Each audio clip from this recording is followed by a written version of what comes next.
Hi, everyone. I'm Carl Silverstein with the Southern Appalachian Highlands Conservancy, and we want to welcome you all to this webinar.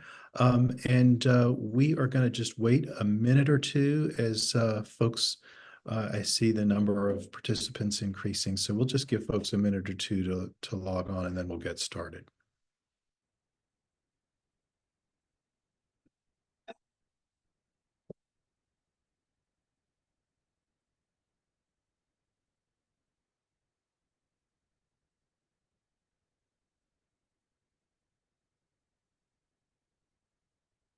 All right, we may have a few more people join us, but I think we can get started now.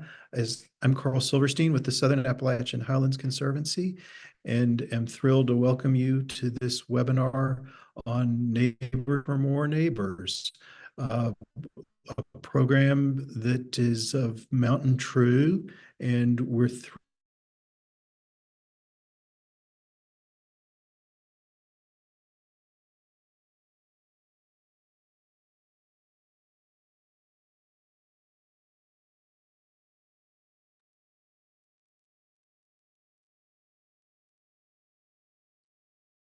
We may have lost Carl. Oh,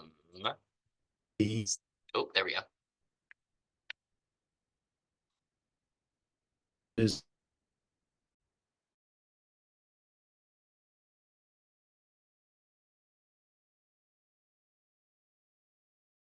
and also want to welcome these.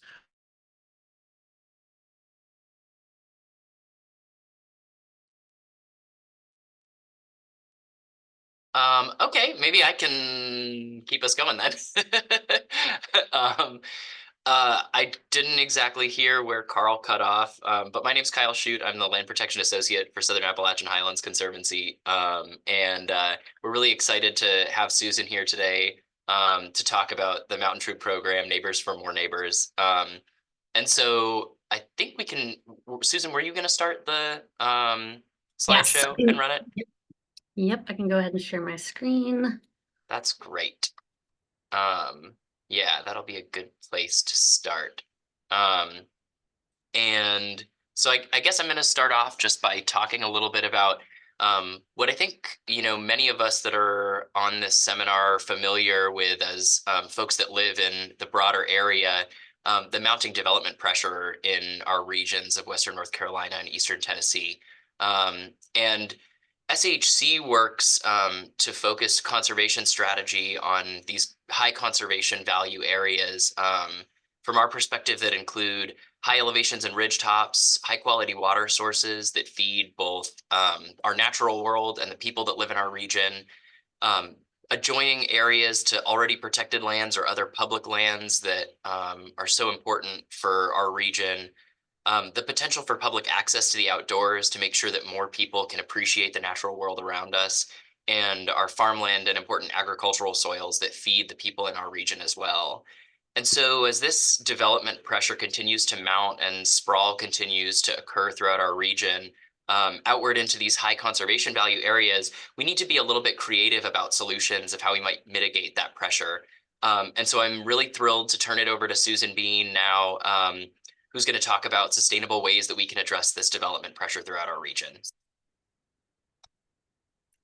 Awesome. Thanks so much, Kyle. And thanks to Carl in absentia and Emma for helping set this up and for inviting me. I'm really grateful to be able to partner with SAHC and other environmental organizations like SAHC across our region, because it will take partnerships and collaborations and whatnot to grapple with these big challenges. So I'm going to bounce forward here. Great. So I am the Housing and Transportation Director for Mountain True, and am the director of the Neighbors for More Neighbors WNC program, which is Mountain True's newest program that we launched just over a year ago now, to talk about these intersections of development and conservation and the natural environment in our region. And we are proposing that there are housing solutions for a sustainable future, which is exciting because it can feel like there aren't at times. So in case you're unfamiliar with Mountain True, We are a grassroots environmental nonprofit that champions resilient forests, clean waters, and healthy communities in the southern Blue Ridge Mountains. And we've been around for just over 40 years now, and excited to work across this area on a bunch of different things. One thing that I run into occasionally is people being confused that Mountain True has a housing director at all. Why are we working on the issue of housing? But we would argue it is absolutely an environmental issue.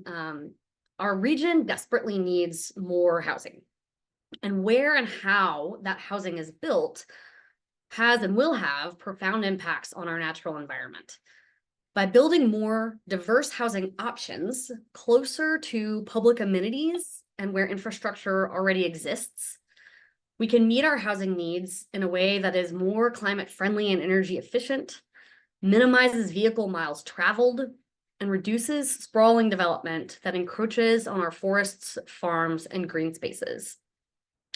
And a lot of this, I think, kind of comes down to using our land efficiently. And I feel like that's really where this intersection between the work that Mountain True does as a advocacy organization and the work that groups like SAHC do on the conservation and protection side can really come together. If we're able to use land efficiently for the built environment needs that we do have in our communities, then that does protect and preserve and sort of release pressure on some of our more precious natural and wild spaces and habitats. So sprawling development trends severely threaten the natural landscapes, old growth forests, and rare species habitat that make Western North Carolina such a beautiful and precious place. In this image, you can see a bird's eye view of a nature preserve outside Charlotte, North Carolina. As we sprawl, we are turning forests like this one into this, which you see on the left-hand side of the screen. Sprawling suburban developments with roads and houses that interrupt species habitat, increase sedimentation runoff into our rivers, streams, and lakes, and require that people drive further distances to reach their jobs, schools, and amenities. But there's a growing movement to return housing choices into our city centers and our town centers. The more that we can build in and up in those cities and towns, the more we can protect the mountains and trees and ecosystems of our surrounding natural landscape. Additionally, if we can walk or ride or take public transit to meet our daily needs, we are generating far less greenhouse gases, which further benefits our natural environment. I find this number really striking, this statistic. From 1976 to 2006, so over that span of 30 years, land development in the North Carolina mountains increased by 568%. So it went from around or just under 35,000 acres of developed land to just over 229,000 acres. Population, however, in that same time frame increased only 42%. So what does that mean? What is the result of that? It's an increase in the average number of developed acres per person, or our development footprint, as it's also called. So we are all occupying more space, bigger houses, more roads, wider roads for larger and larger vehicles. It's just, we are converting more of our natural land into asphalt and rooftop over time. And yeah, studies are showing that in various ways. This is a map from a report released in 2022 showing projected conversion of agricultural land specifically into developed land by 2040. In that time, North Carolina statewide is projected to lose 1.2 million more acres of agricultural land if our current development trends stay the same. So if we sort of continue developing business as usual, this map is showing, and it's the orange spots that are showing you agricultural land that is projected to be lost. And I kind of think this map looks like it has chickenpox, like our region has chickenpox. And that sounds kind of scary and looks sort of bad. In this next map, you can see if we change our current development patterns and increase low density housing and prioritize that even more, then we can expect to lose, again, statewide, another 500,000 acres of important agricultural land. Alternatively,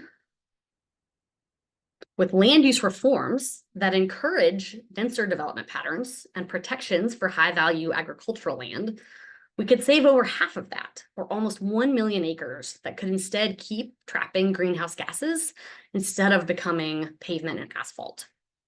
So I just think it's kind of interesting to bounce back and forth between this runaway sprawl slide versus the image with land reforms, minor land use reforms, which I'll talk about, to just see like how much less disease, how much less chickenpox our region could have if we could make some of these changes.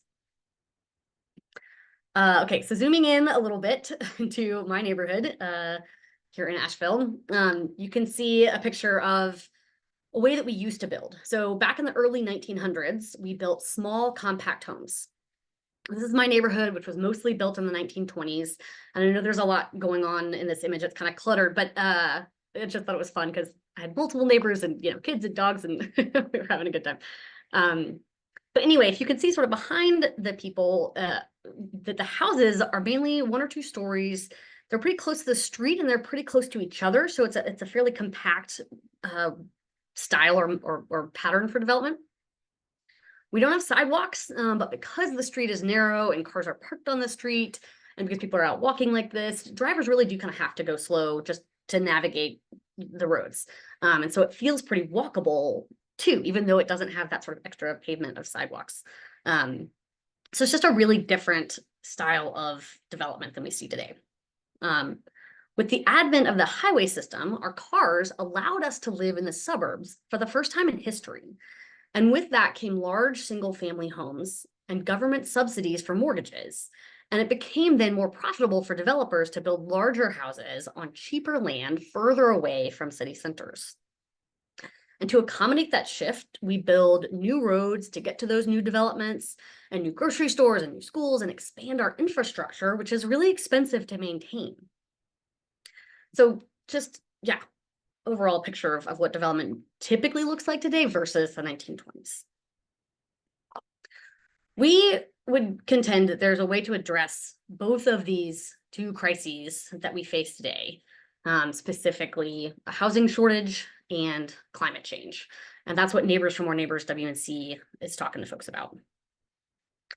So first, let's talk more specifically about the housing crisis. It is hard to miss hearing about the housing crisis these days, from news reports on the need for affordable housing to the visible reminders of homelessness that we see on the city streets.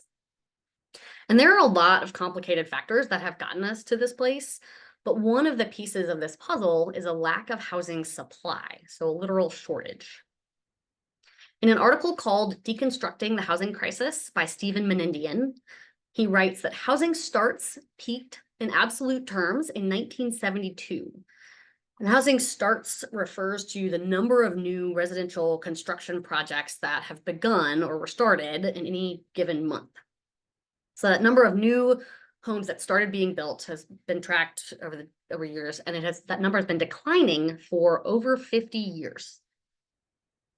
Even though the US population has grown in that time by 60%. Freddie Mac has estimated that the nation is short 3.8 million housing units to keep up with household formation, and Fannie Mae's estimate is even higher at 4.4 million homes. So in summary, the United States produces far less housing on a per capita basis than it did in previous generations. And the housing that it does produce is far more expensive on a per unit basis. So that American dream, that sort of classic image from the 50s of a single family home on an acre lot with a white picket fence, that dream, that sort of image we all have, has gotten larger and larger. And the market has driven the housing industry to build larger homes for the people who are able to afford that dream, which leaves a lot of people wishing that they could own a home, but not having that opportunity. Some statistics that are specific to our region. I need to move this thing on my screen so I can see it better. These numbers come from the Western North Carolina Housing Needs Assessment, also commonly known as the Bowen Report, that was put out in 2021. And it estimated that across the region, we were short. So this is the gap, this is the need. We were short over 13,000 units, rental units for families, and over 7,000 rental units needed for seniors On the for sale side, people looking to own, we were short over 3,000 units for families and over 2,000 units for seniors. So just to kind of narrow that national scope of the shortage down to what we see here in our region, there's some more specific numbers. The other crisis that we're talking about today is climate change, which I'm sure you all are familiar with as supporters of SAHC. Our summers are getting hotter, our rainstorms are getting less frequent, but more intense, leading to more droughts and also more floods. Some of our native species like brook trout and hellbenders are running out of suitable habitat in which to survive, and the list goes on. This image is a map showing where biodiversity is most at risk in America, and you can see a lot of dark red in our parts of Appalachia. This map was created for a report by the New York Times, and in that report they said that Southern Appalachia is a hot spot for species at risk of vanishing. So where we live, how we build the structures that we live and work in, and how we move around our communities have huge impacts on our natural environment and its ecology. As reported by the EPA, the transportation sector is the largest contributor to man-made greenhouse gas emissions in the United States. And within the sector, light-duty vehicles, which includes passenger cars and light-duty or small trucks, make up 58% of those emissions. So the transportation sector is the biggest contributor to greenhouse gas emissions. And then of that sector, the majority is just you and I driving around town, doing our day-to-day stuff, which is not great. If we could reduce that, that would be awesome. Additionally, heating and cooling buildings accounts for about 43% of all energy use in the United States. So this trend of building larger homes that are further from city centers is having huge impacts on total greenhouse gas emissions in our country, from the vehicle emissions to the carbon impact of burning fossil fuels to heat those homes, and therefore accelerating the climate change impacts that we're already seeing on a dramatic scale on our natural environment. So this report from RMI focused on 3 fast-growing US metropolitan areas: Austin, Texas, Charlotte, North Carolina, and Denver, Colorado. And their analysis found that land use reforms can reduce vehicle miles traveled by up to 13%, reduce building energy use by up to 16%, and local greenhouse gas emissions by up to 14% when averaged across those metro regions. And that's relative to a business as usual pattern of development, so sort of like the less chickenpox version. These findings were consistent with their estimate that the United States could avoid 100 million to 200 million tons of carbon dioxide equivalent annually after a decade if ambitious land use reform strategies were adopted nationwide. And that 100 million to 200 million tons of CO2 equates to retiring up to 50 mid-sized coal-fired power plants, which is about 20% of the country's remaining coal fleet. And I find that particularly striking because I joined MountainTrue's sort of just after the big campaign, the successful campaign to close the coal plant down at Lake Julian. And I know what a big effort that was, what a big fight that was, how many community partners were involved in that because of the impacts of burning coal for our energy needs. And so the prospect of 50 of those fights not having to happen, or closing that many coal plants across the country feels, I don't know, feels impactful, feels powerful.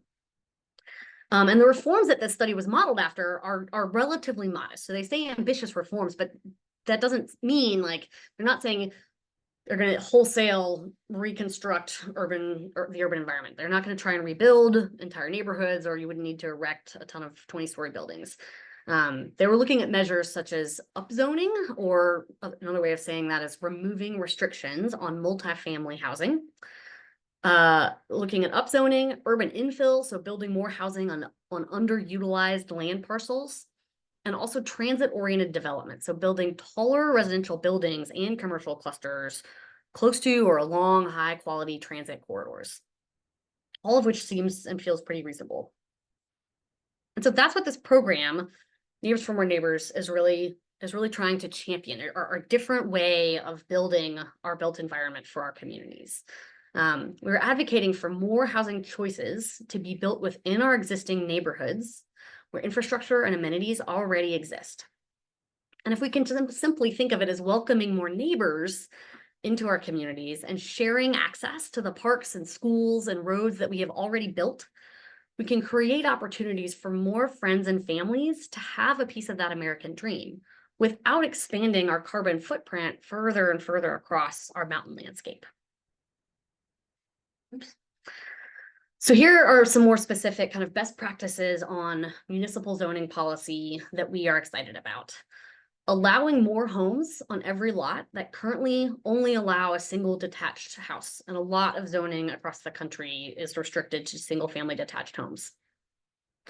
Allowing one or more accessory dwelling units or ADUs on all residential lots. Allowing apartments or mixed use developments in more places.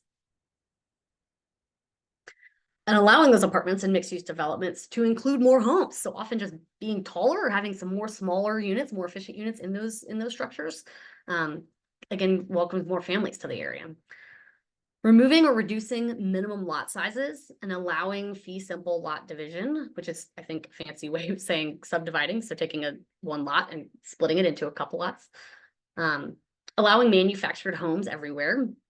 And this one I'm excited about because I went to tour a Clayton Homes factory in Richfield, North Carolina recently with the Watauga Housing Council of Affordable Housing Partners. And it was fascinating to see, I mean, factory tours are always cool, but to see a home being built, like a literal house being built like on almost an assembly line was wild, mind-blowing.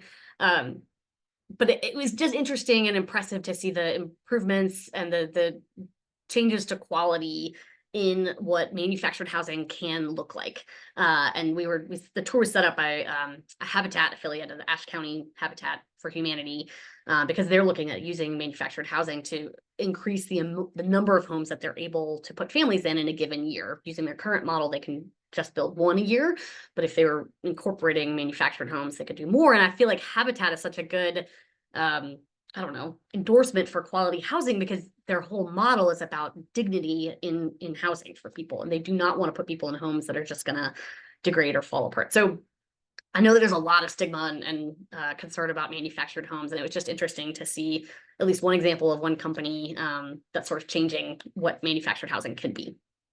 So anyway, allowing that option to be able to exist in more places can create a pathway to affordable homes. And again, with an efficient use of land because they're relatively small, having to fit on one lane of highway when they travel. And then lastly, allowing very small homes of all sorts, not just manufactured. Okay, so one type of housing that has gotten some attention recently is missing middle housing. Asheville in particular did a study this past year trying to find and identify barriers to missing middle housing in our, codes and zoning and regulations. And I think it's a common misconception about what missing middle housing means. A lot of people think that's tied to sort of middle income earners, but really it's housing types. So housing types such as duplexes, triplexes, or townhomes that can be said to have largely been missing from the residential housing market over the last 70 years. So on this slide, on the far left side of it, you see standard detached single family homes, which makes up the majority of residential new construction in recent decades. And on the far right side, you see large towers. So condos, apartments, either way, but big sort of megaplexes, if you will. All these things in the middle, courtyard apartments, bungalow courts, townhomes I already mentioned, all of those different types of structures we used to build regularly in towns as a more efficient and sort of neighborhood scale style of housing, but that we have not built for decades. And that is a thing that MountainTrue, Neighbors for More Neighbors, would like to bring back and sort of reintroduce into the market in our communities. Some examples of what that looks like.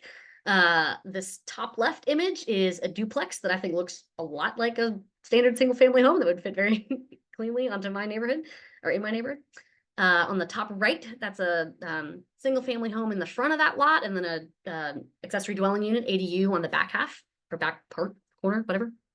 In the lower left of this slide, you see an image of a cottage cluster or cottage homes where it's a cluster of detached individual homes, but around a common open space. So it's just sort of a tighter, more compact way to pack in homes onto land. And that lower right image is a sixplex. I need a better image for that one because there's better pictures of that out there, but I haven't gotten one yet. But anyway, a more efficient way to put housing into neighborhoods where we already have infrastructure, but that kind of fits on the scale and the look and feel of existing single-family neighborhoods, majority single-family neighborhoods. So another way to build that is, a different model than our standard single-family homes is large towers, but those are only appropriate in very select places. So Project Aspire is a project that is an example of the kind of density that Neighbors for More Neighbors, WNC, supports in places like the center of downtown Asheville. Okay, so this project is very site-specific, but we supported it in front of council when they were deciding whether to, permit this and approve this project. It represents the kind of housing that we support because of where it's located. And so they're proposing to build 450 to 650 residential units. It's a big range, but it's super early stage in the project, and it's actually currently on pause because of financing. So we'll see where it ends up. But as an example, again, that's a lot of density. So 450 to 650 homes within this one project, which spans just a couple of blocks. And 20% of those homes are going to be dedicated affordable, which would be 90 to 130 units, which is a huge quantity for our residential projects these days. Now, the scale of this is big. The 19 to 20 story buildings is what this project is proposing, which a lot of people were like, oh, that's very tall. That feels very urban. But I just want to emphasize the benefits of putting a lot of families, people, residents in the center of downtown. Multifamily housing like this is also more energy efficient due to simply shared walls and smaller spaces that have to get heated and cooled. And so that takes less energy in total. Also, site-wise, location-wise, it's walkable to various needs and amenities. So residents would drive less each day to accomplish daily tasks. And then lastly, and this I think again speaks to the partnership and compatibility of this work with SAHC, if we spread those 400 to 600 homes out across our region into our current pattern of single-family detached homes that's most common, we'd be converting so much more farmland and forest into asphalt and rooftop. So it is a trade-off, but I think trying to help people think of the benefits of that kind of density, that kind of urban form, that taller buildings and smaller homes within them, there's just really a lot of benefits to that. Backing up here is another, I should move this slide, but here are some other examples of really missing middle housing types that we support. This one on the left is another picture of a cottage court or a pocket neighborhood, which has multiple homes surrounding a shared green space or common space. And then on the right, it's another sixplex. And that is actually an existing multifamily home in Montfort. So that is a local example. One of my volunteers put this together. That image on the left honestly might be local as well, and I'm not sure. But it's nice that at least the one on the right is in fact here in our community, and you can see that. So that is my basic summary. I often hear talk about ways that people can get involved with Neighbors for More Neighbors. And I will just say to that point, if you are interested in learning more about this program or being involved with it, or if MountainTrue, feel free to reach out to me. I'll provide my contact information, which actually is on the next slide. And yeah, happy to get you onto our newsletter or talk to you about volunteer opportunities. And then mainly I would say, one thing that is most helpful is talking to your friends and your family and your neighbors about the benefits to our climate and to our communities if we can allow more housing options, different types of homes to be built within our existing neighborhoods where we already have the built environment fleshed out and infrastructure is already there. I think that, when projects are proposed, there's often this just gut response that a lot of people have, which is super natural to sort of resist change or fear the loss of tree canopy or fear like additional traffic or safety concerns. But if we can think about those benefits to the environment that can come with building our needed homes in different ways and accommodating more people in our communities, I think it can help people sort of back off from that sort of gut reaction, and just sort of add nuance and depth to these conversations about how we meet our housing needs and our growing housing needs in our community. So I will stop there and see what questions you guys have. Happy to take any of them. And I guess I'll stop sharing my screen too.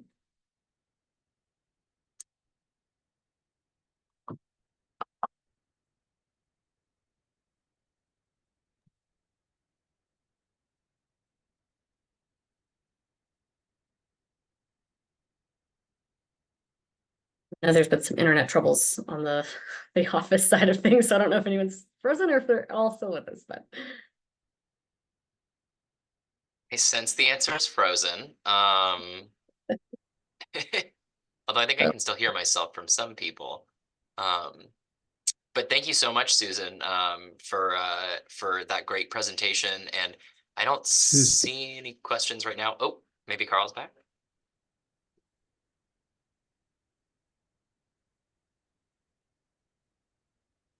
Maybe not. I thought I heard some voice for a second. Oh, no, okay. I don't see any questions yet. I think I have permissions to look at them as they come in. Yeah, I think I would see it too now that I've stopped sharing my screen. Oh, okay, I see one. Oh, okay, Emma's back. Here for the facilitation. And actually, I mean, now that I've stopped sharing my screen, I can just look at these. Okay, so in case you hop off again, I can just field it from here. Sorry, the office Wi-Fi has been crazy today. I'm getting kicked out. We're making it work. You're doing great. Okay, so Anna asks, what are the barriers to denser urban development? They are multitude of barriers, unfortunately. Zoning is a big one. So like I said before, a lot of a high percentage of our cities and towns are prevented from having multifamily housing built by right. You'd have to get special permissions, and often that has to go to city council. So zoning is one of the challenges. The neighborhood resistance is huge, honestly. A lot of people do not want to see that change, don't want to see or feel their neighborhood look different than what it does now. I mean, you buy into a house or a neighborhood, or you rent somewhere because you like the way it is, and then the prospect of it changing and getting more dense can feel pretty unnerving. And so often that backlash to proposed development is intense. And then there's a ton of other regulations around like minimum lot sizes and required setbacks from the street or from partnering houses or parcels. Parking requirements is actually really huge. And a number of cities and towns across the country are just eliminating minimum parking requirements that exist in a lot of zoning ordinances and city codes, because the market is going to provide them typically anyway. Most people want off-street parking when they can get it, but a lot of lots that are smaller or that would be infill opportunities for developers, often the minimum parking requirements can make it cost prohibitive to build on that space, because it just takes up too much of the square footage, or cost wise it changes how you have to grade the parcel of land. So just sort of getting that requirement off the books and letting builders, developers, families, determine what parking is appropriate for them and wherever they're building, can really help. So there's a whole bunch of different ways to, there's a bunch of different barriers to urban development out there, and a lot of ways to come at this challenge of trying to reduce those barriers and just make it possible, make it legal to build differently again. There's also barriers in the fact that there's not a lot of developers out there that do this kind of infill development, because it's been so difficult for so many decades. It's not as profitable, and so there's not a lot of people in that game. So I mean, yeah, there's tons of things that need to change to make this landscape different, but hopefully changing some of the regulations, either at the local level or at the state level, could pave the way to making it possible again, and then developers and builders might embrace that opportunity. Thanks for that, Susan. I was wondering, what are some things that people at Mountain True are excited about in this kind of world right now? Like, what are things that are making you really happy and excited?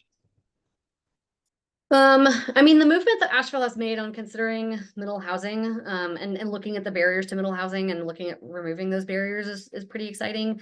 You know, and then I would say more broadly, just the way that this conversation has changed in recent years. There's so much more awareness of the housing crisis. And even though that crisis is nuanced in a whole lot of different ways, and people, you know, can understand parts and pieces of it without having a good sense of the full picture, just the general awareness that we need a lot more housing, and the common recognition everywhere that housing, the cost of housing has gotten absolutely insane and astronomical. And so people are hungry for, and leaders, community leaders, elected officials are really looking for creative ways to address that crisis.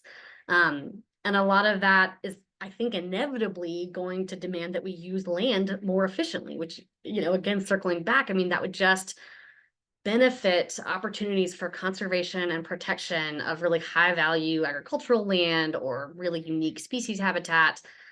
It would be so beneficial to those conservation and you know, protection efforts if we were willing and able to build more density within our cities and towns. So I think the fact that people are asking these questions and trying to get creative and trying to partner across different sectors with, you know, government and for-profit and nonprofit, and yeah, that's kind of what it takes to build momentum to change a trend. So you kind of got to have it, unfortunately, reach a crisis scale that everyone's like, oh, okay, let's do this differently. Let's take some action here. Yeah, absolutely. A question about the relationship between density and the ways in which we have historically seen housing lost associated with highway systems and roadway collaboration with DOT and other transportation entities. Just wondering how that contributes to the sort of broader thinking about the loss of a lot of housing with redlining, even specifically that happened here in Asheville, but just more broadly, the way in which those transportation issues interact with housing supply and the way that our communities are built and developed. Yeah, it's a great question. So I think looking at it sort of historically is one of the most helpful places to start. Like I was saying before, with the creation of the highway system, you know, back in the 50s, 40s, post-World War II, people could live in new places in ways that they never had before. And that meant that developers could build homes in new places that previously didn't make any kind of sense to put housing because it was difficult to access. And that remains true. So the Department of Transportation and traffic engineers, you know, just historically and across the country, mostly think about getting people from point A to point B and how to do that most efficiently. So for them, you know, expanding highways, adding lanes, making lanes wider, you know, having sort of smooth, rounded, big curves that again take up a lot of land. Like a lot of those things are not efficient uses of land, but they are efficient ways to move people quickly in a vehicle from point A to point B. And so as traffic engineers try to sort of increase the efficiency of our roads and highway systems, it continues to make it easier and more attractive for developers to build homes further away from city and town centers, where the land is cheaper, where there's less zoning restrictions, where there's fewer existing neighbors to oppose projects or new development. I mean, it's amazing, like when something is proposed in the center of Asheville, like how much sort of outcry and opposition and even just attention it gets, right? But subdivisions that happen out in, you know, I don't know, rural Madison County or, you know, rural Haywood County, like not as many people see that. They don't know that it's happening. And so it's easier for developers to just sort of get in under the radar and build out there. And again, with the highways and the roads that we just keep expanding, people can make that work. You know, you can do a commute to somewhere pretty far away if you can afford a personal vehicle and live where new housing exists. And, you know, there's always this, people want bigger homes and more space. And more space for their kids. And then the pandemic happened and everyone was like, holy cow, I can't like have 5 people in this small space. Like I need more room. And that's real, so it's just a whole bunch of contributing factors. But I do think asking about or thinking about the transportation network and the choices that we make about how we invest transportation dollars, whether we're putting more money into pedestrian infrastructure, bike infrastructure, transit systems to make getting around in smaller spaces, tighter, more dense communities, to make that more efficient and effective and feasible, would change how attractive it is for people to live in urban centers. Whereas if we just keep investing in parking lots, big highways, wider roads, it's easier and more convenient and more attractive to live further away. And so I think part of your question, Kyle, was about, redlining and urban renewal, and that's a whole sort of other piece of this, but completely intersects. I mean, that, I don't know, hunger or enthusiasm for making it easier and faster to get from one town to another led to these highway expansions. And the easiest place to expand the highways or drop the highways or create them was in the most vulnerable communities. And that happened all across our country. And so big highway projects decimated Black neighborhoods and Black business communities also. And also just poor areas, like where people didn't have the resources to fight as effectively as some of the other communities. So that's a huge piece of this history as well. And that continues to be a challenge of, when you're sort of looking at trade-offs and where development may or may not happen, it's going to be easiest to build stuff that people don't want in the places where people don't have the resources or the time or the expertise to fight it.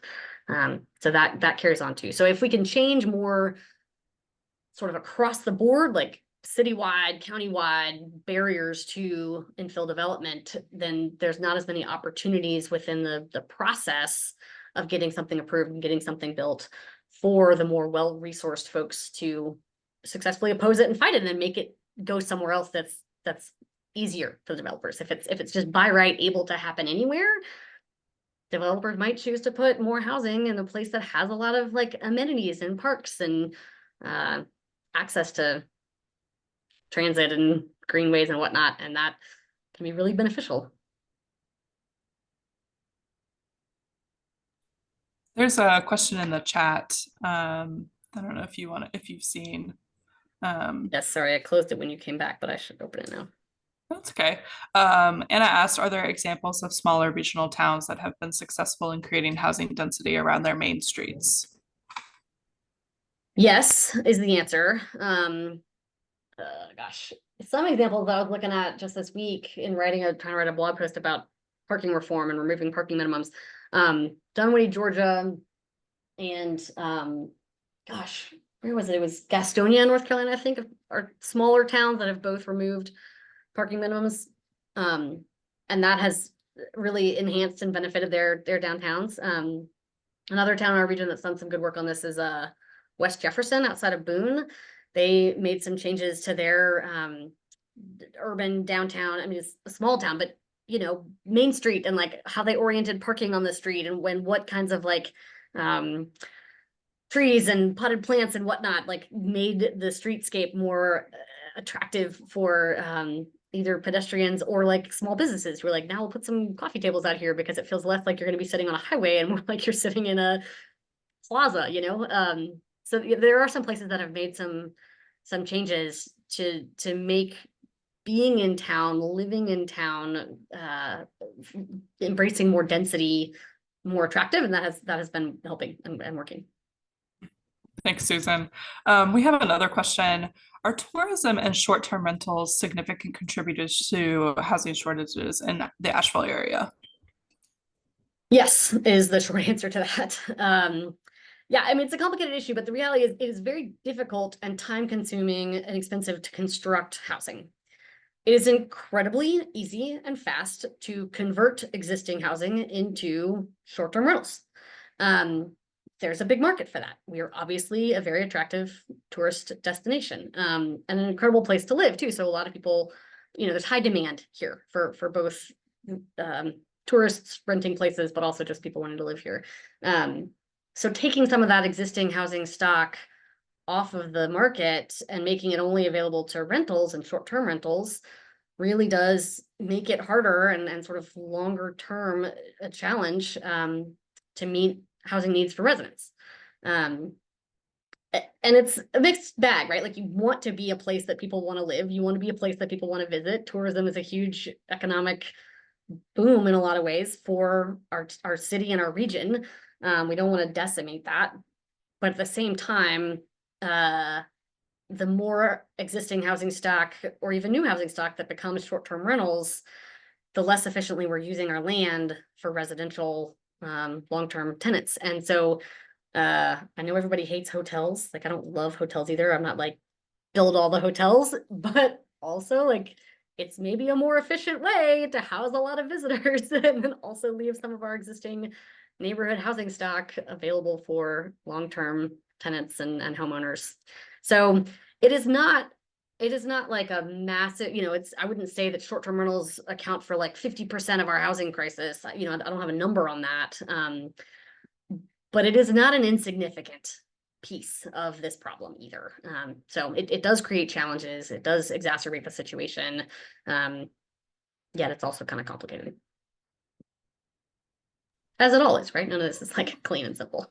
It is, yeah, definitely a lot of complicated issue. Yeah.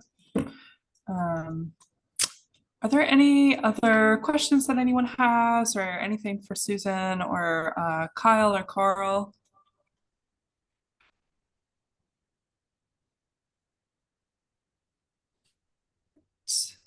Well, I think we might wrap up then. Thank you so much, Susan, Kyle, and Emma. I'm going to keep my video off so that I don't disconnect. But thanks for your work and thanks for this great presentation. We're grateful. Thank you. I really appreciate the opportunity to connect with y'all. Yeah, thanks so much, Susan. Thank you for your time. All right. Hope everyone has a lovely day. Bye-bye. Bye.